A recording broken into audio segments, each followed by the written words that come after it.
হুর মানে কি?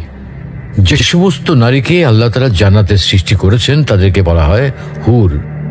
জান্নাতের রমণীদের আল্লাহ তাআলা জান্নাতি পুরুষদের জন্য উপহার হিসেবে রেখেছেন। আল্লাহ তাআলা তাদেরকে জান্নাত প্রাপ্ত পুরুষদের সাথে বিয়ে দেবেন, ফলে তারা স্বামী স্ত্রী হিসেবে চিরকালের জন্য জান্নাতে বসবাস করতে থাকবে।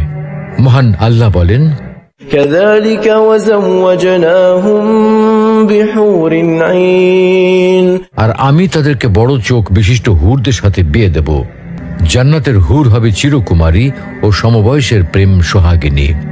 জান্নাতের একজন হুর যদি দুনিয়ায় একবার দৃষ্টি দিত, তাহলে আকাশ ও জমিনের মধ্যবর্তী স্থান সুবাসে ভরে যেত। পূর্ব পশ্চিম প্রান্তকে তথা সমগ্র পৃথিবীটাকে সুসজ্জিত করে দিত। প্রতিটি চোখ সব জিনিস থেকে দৃষ্টি ফিরিয়ে তার দিকে চেয়ে থাকত এবং সৃষ্টিকুল আল্লাহর প্রশংসা ও বড়ত্ব বর্ণনা করত। জান্নাতি পুরুষেরা যখনই তাদের দিকে তাকাবে, আনন্দে মন ভরে যাবে। যখন কথা বলবে, ছন্দময় মিষ্টি কথা দ্বারা হৃদয় ভরে দেবে।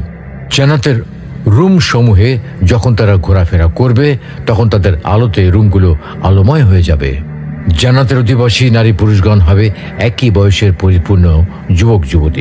জান্নাতের হুর যখন তার স্বামীর চেহারার দিকে তাকাবে, তখন তার হাসিতে জান্নাত আলোময় হয়ে উঠবে। যখন তারা স্বামীর সঙ্গে কথা বলবে, তখন কতই না সুন্দর হবে সেই কথোপকথন।